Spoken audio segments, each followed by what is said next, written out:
Hey, good morning, fellas.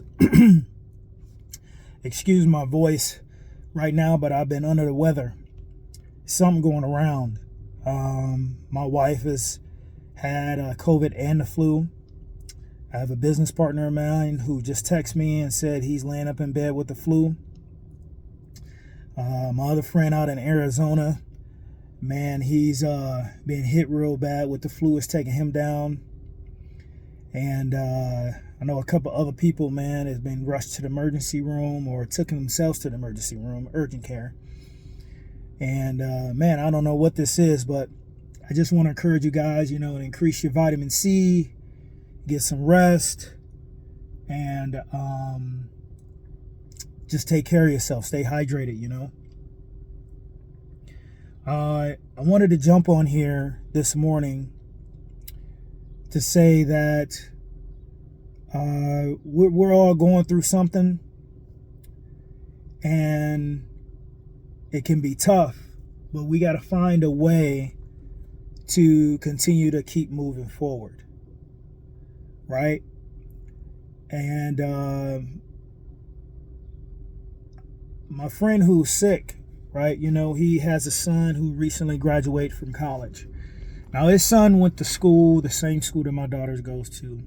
And his son is, I think he's 23 now. My daughter's 20. And he said, he had a conversation with his son and there was a disagreement. And normally with disagreements, at the end of the day, he's dad. So it's his decision. And his son normally is okay with it. But this time it was a little different. And, let's put aside the testosterone, right?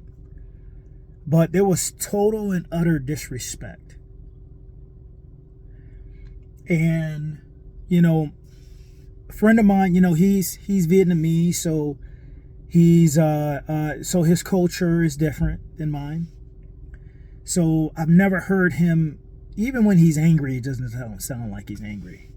I'm pretty sure when he's angry, he resorts to his native language and says some words that probably similar, or some terms similar to what we would say if we're angry in English.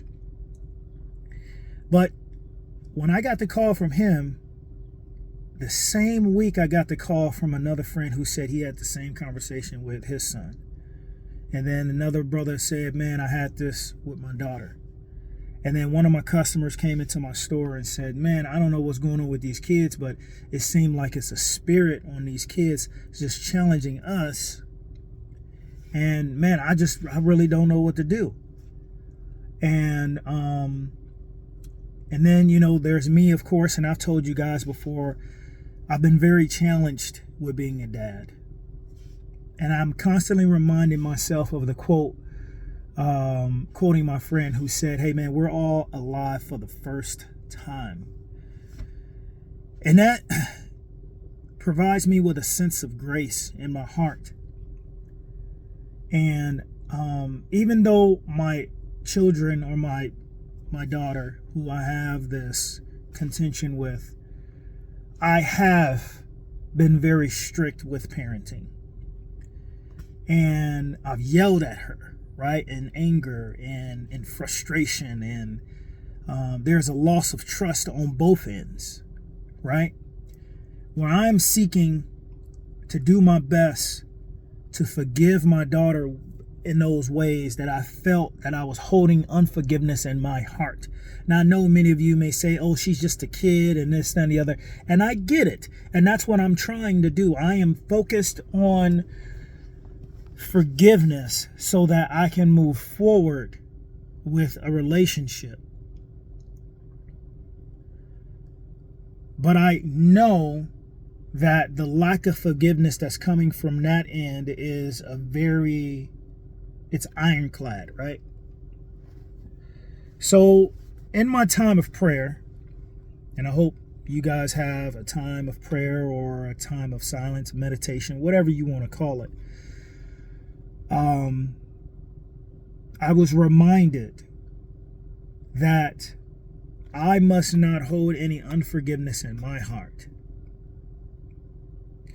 I must get that right. I have to focus on love and focus on my role as a father.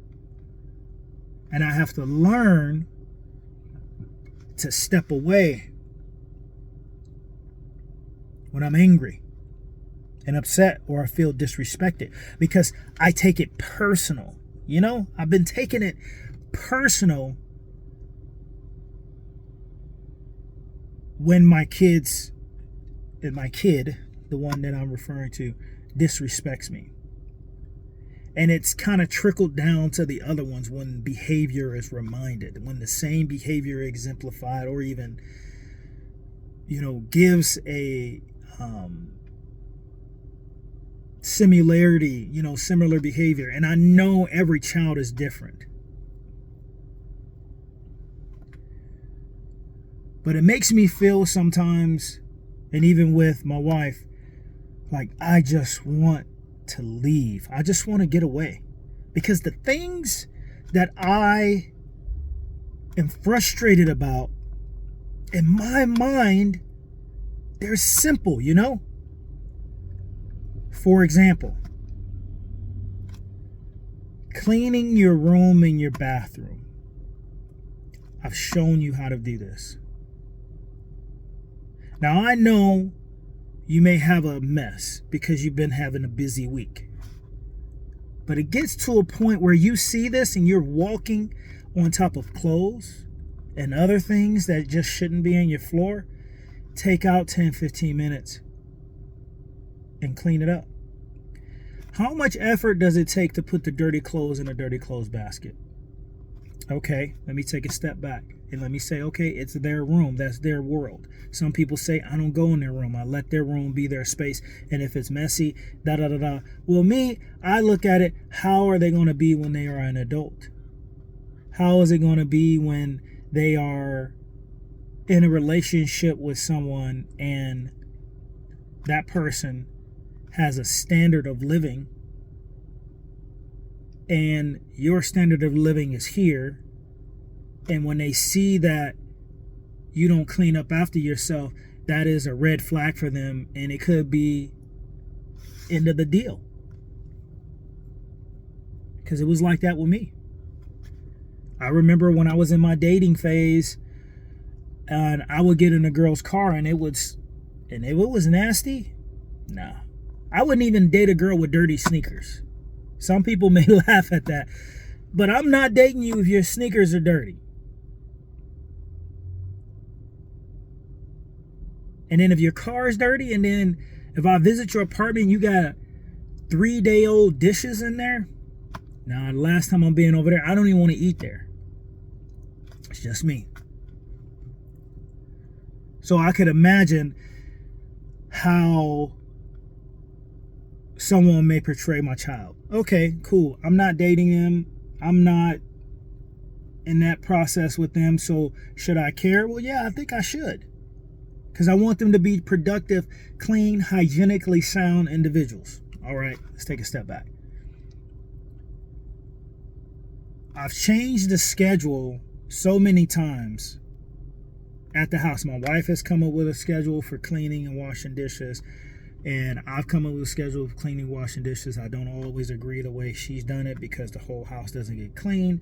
And I'm a very, person who sees this. It's hard for me to focus on what's right because I'm able to see what's wrong. And that's a problem that I've had too. I have been trained as United States Air Force Security Forces member is to see what's out of place. For 20-some years, I have been trained to see what is out of place, not what's in place. Because if there's an irregularity in a situation, hey, that gate shouldn't be that way. Hey, the lock on that gate is turned this way, and most days it's this way because when we check it, something's not right. I've been trained to see what's wrong. So my problem has been when I come in the house and maybe something is done right, but something is done wrong, there's a lack of praise that's there. And I know that's a problem that I have, and I want to encourage you guys is to take your time if you're dealing with what I'm dealing with, find out and praise what you see, what it's right. And then when the time is right, you can point out and say, hey, look, hey, man, this is a great job. Your room is good. Your bed, oh, man, that looks good. Okay, now you got all this done, right? It only take you 5 more minutes to get the rest of that stuff up. You know, that's a little bit different than walking in and looking around and seeing the room is clean, but then seeing, you know, the dirty clothes over there and say, hey, you need to get your dirty clothes up. Even no matter how nice you say it. And many times men, we have deep voice, we're loud, our voice carries, even if we don't try to yell or it's not what we're trying to do. Hold up, my phone is dying. Let me plug it up so I can finish this video. Okay. So that's been an issue for me. And then the kids, you know, they'll come to me and say, hey, Daddy, can I, or did you do this for me? And I'm looking around like, you're asking me to order this for you, or can you go here when you haven't even done your chores? Or I've had to tell you every single day, hey, go ahead and start on them dishes. You know it's your day. Take care of the dogs. Clean out the cages. Do what you need to do. Sweep them off the floor. I'm not asking my kids to clean windows, even though they need to. I cleaned windows when I was a kid. What's wrong with that? On the occasion, if we clean walls in the house, we do it as a family. I'm cleaning too. I even jump in there and wash dishes some days. I know there's more to it. Maybe you got a kid that sneaks out the house when you're asleep.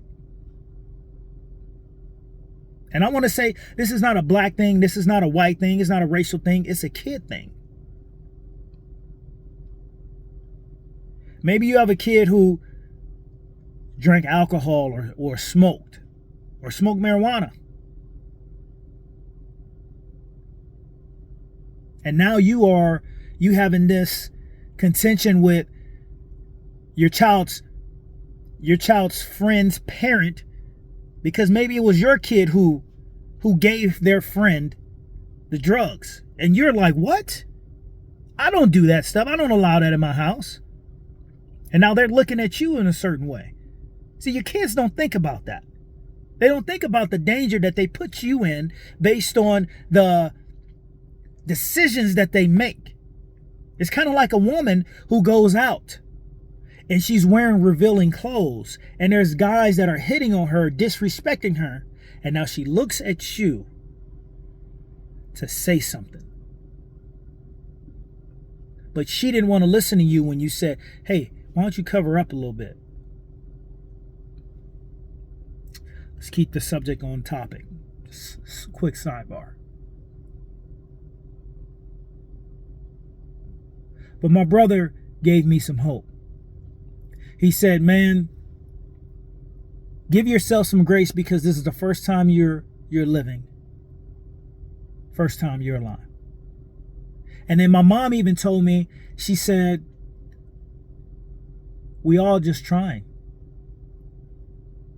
We all just trying.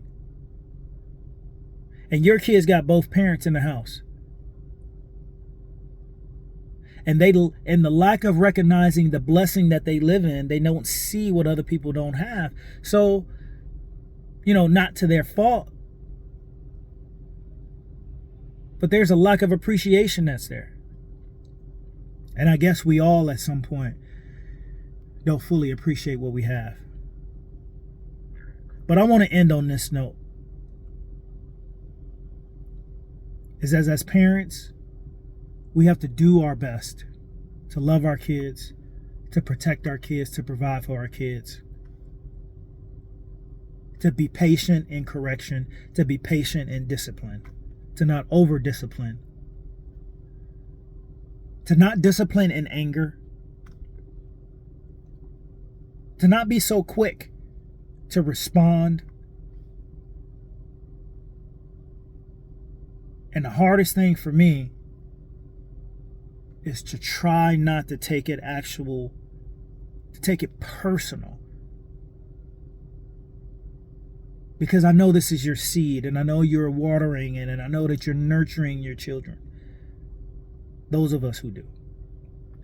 And when they make a decision and make a mistake, let's just try it this week. The next time your child makes a mistake, sit back, be thankful that they're healthy, that they're alive. Hopefully that's the case. And